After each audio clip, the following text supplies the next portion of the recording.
Ignition sequence starts. 6, 5, 4, 3, 2, 1, 0. Liftoff. We have a liftoff.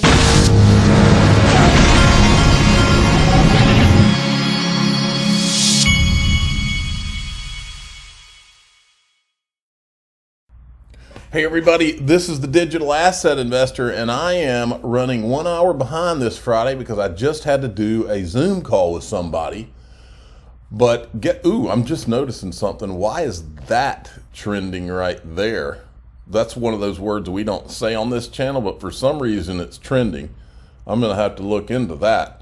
Now, if you hear a vacuum cleaner, the reason you're hearing a vacuum cleaner is because there's a vacuum cleaner in the background. There are people that are cleaning right now. And I complained about this a while back. My wife asked me if we could get somebody to clean the house, and I said, well, sure. Then I found out that you have to, the day before the people come to clean the house, I have to clean the house. And this is a weird phenomenon to me.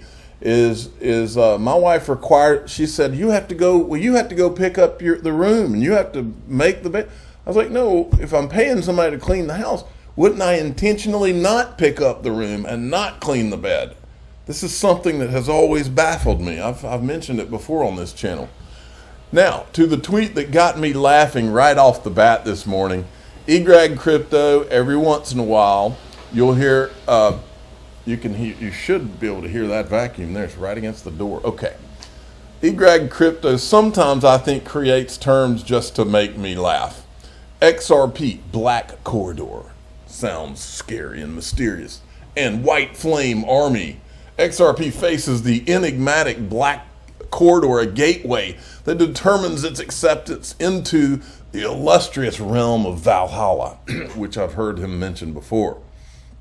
The bulls have strived thrice to craft the perfect enchanting formula. I mean, come on. Anyway, I think he's being serious about his charting, but at the same time, he's being funny, which I totally appreciate. The XRP bulls gear up for their next daring encounter with the elusive Black Corridor.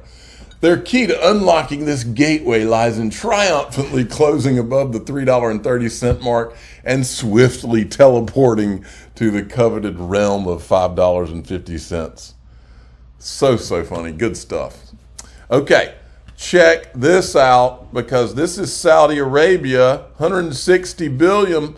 Listen to what they're at the BRICS. Folks, when you see this, think death of the petrodollar. تتمتع المملكة بصداقة قوية وعلاقات تجارية وشراكات استراتيجية مع كافة دول المجموعة، وتعتز المملكة بكونها أكبر شريك تجاري لمجموعة بريكس بمنطقة الشرق الأوسط، بإجمالي التجارة الثنائية مع دول المجموعة تجاوز 160 مليار دولار في عام 2022.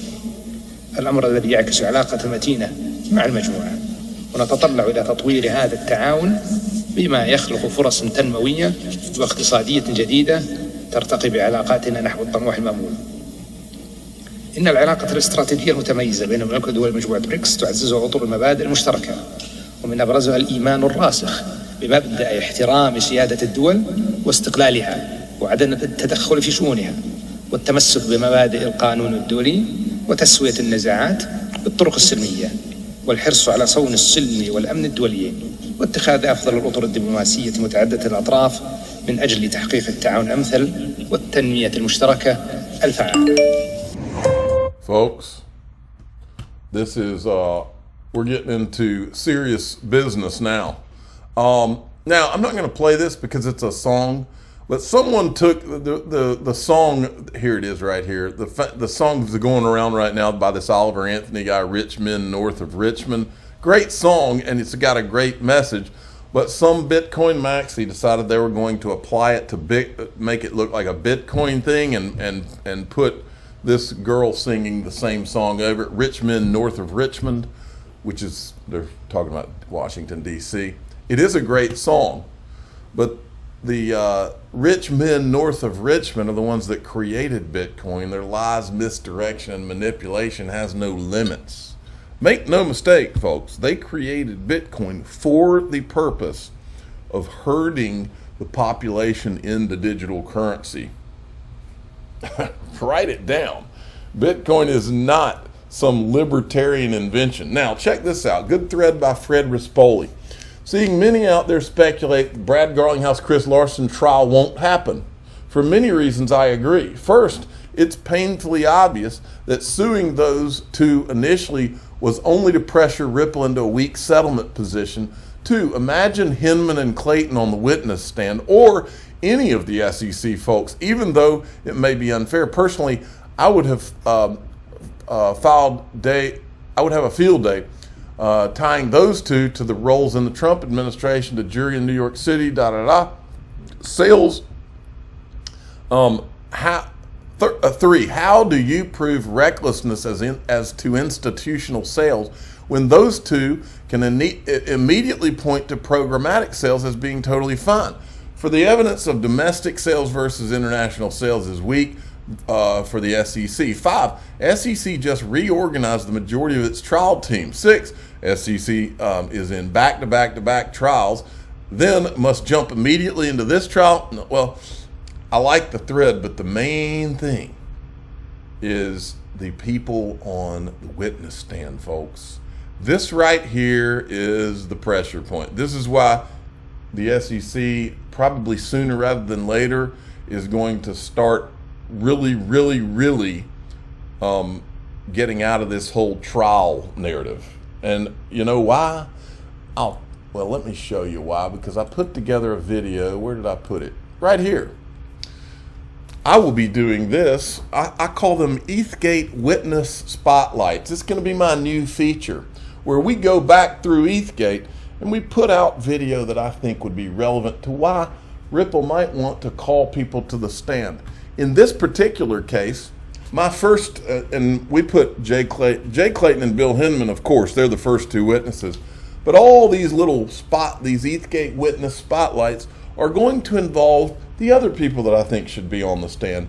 I'm going to start with Lowell Ness, who at the time was Andreessen Horowitz attorney for crypto, and Chris Dixon, who was at Andreessen Horowitz. And I even put a video together showing you why I think that these two guys would be great guys to put on the witness stand. I even copied Ripple, Brad Garlinghouse, Chris Larson. I forgot to put Stuart Alderati in there. Sorry, Stu, I'll make sure you're included on all future ETHgate Witness Spotlights, a new feature.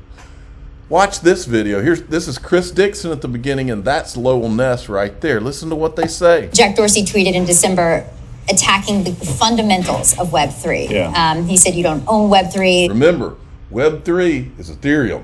Ethereum, they needed the Ethereum free pass to create a monopoly so that all of the tokens would then be built on Ethereum. And that's what Jack Dorsey is pointing to here. Jack Dorsey tweeted in December attacking the fundamentals of Web3. Yeah. He said you don't own Web3, the VCs and their LPs do. It will never escape their incentives. It's ultimately a centralized entity with a different label. Know what you're getting into. Yeah. As a VC who's led the movement in this space, Yeah. to that criticism to Dorsey, what's your response? Yeah, so first of all, I'll say I have a lot of respect for Jack Dorsey building Square and Twitter, and I think, she's been a big advocate for decentralized technologies like Bitcoin. I think that that's just factually, that criticism is just not factually true. But Grunfest is a professor at Stanford, himself a former SEC commissioner. So when he called out the SEC for not enforcing it, I'm sure Jay took it to heart. So Jay went on the warpath, did these scathing speeches and calling out the industry and everybody. But he then, after talking to Grunfest in a fireside chat at the Stanford campus, made his way over to see Andreessen the next morning. And this is the part that now not a lot of people know. And he invited Chris Dixon to round up the industry players who were really kind of trying to do it the right way, and asked for a couple of things. One, essentially, lay out in a very detailed, written, footnoted memo what existing law says about utility tokens, and two, give us a proposal for where to go from here. Andreessen, I've been representing Andreessen and all of their crypto investments since the beginning, and so I got the chance to be the one to write all that stuff. So, and I pulled in Cooley, and I pulled in a couple of other law firms. So we've now got a nice little working group of law firms that are in the space that are doing this. Full decentralization, and that's what the Hinman speech, which tracks my memo pretty well, has come out and said. And the Hinman speech has generally said, okay, decentralization, we think, gets both Bitcoin and Ether out of securities law status. And sort of the way I positioned it in the memo was, that's kind of like a bookend. That's like an easy case. Like if it's fully decentralized, there's no real issuer, so it's relatively easy to test. Jack Dorsey. So yeah, those two guys should definitely be on a witness stand. Digital Perspectives had put this out. He was retweeting this from Mr. Huber. Remember, the same court rejected Hinman's deposition in the Kick case 2 years earlier. They granted it in the Ripple case, despite that Ripple even tried to subpoena Jay Clayton at Apollo. The court knows exactly what's going on. And Brad Combs says, just wait until John Deaton gets subpoena power. The Novogratz, Hinman, and Lubin better know this all ends in court. ETHgate, the facts are not in dispute. And then we had this. John Deaton did a great thread right here on Hinman and Jay Clayton and all of this.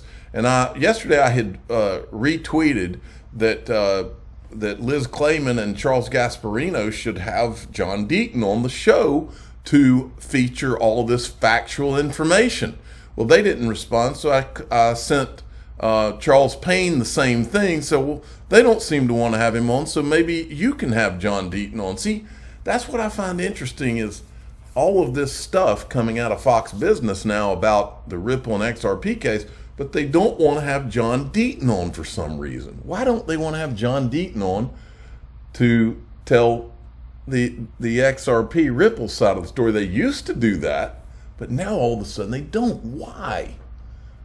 I'm left wondering. Let's finish with this. Ripple had put out this tweet about real world asset tokenization, and I want to show you this. There's a quote in here that I found very interesting right here. Boston Consulting Group predicts real-world asset tokenization will be a $16 trillion industry by 2030. And Bank of America has already reported that the tokenized gold market is now more than $1 billion. See where this is going, folks? I'm a digital asset investor. I'm not an investment advisor. This is for entertainment purposes only. Please subscribe. Hit the like button.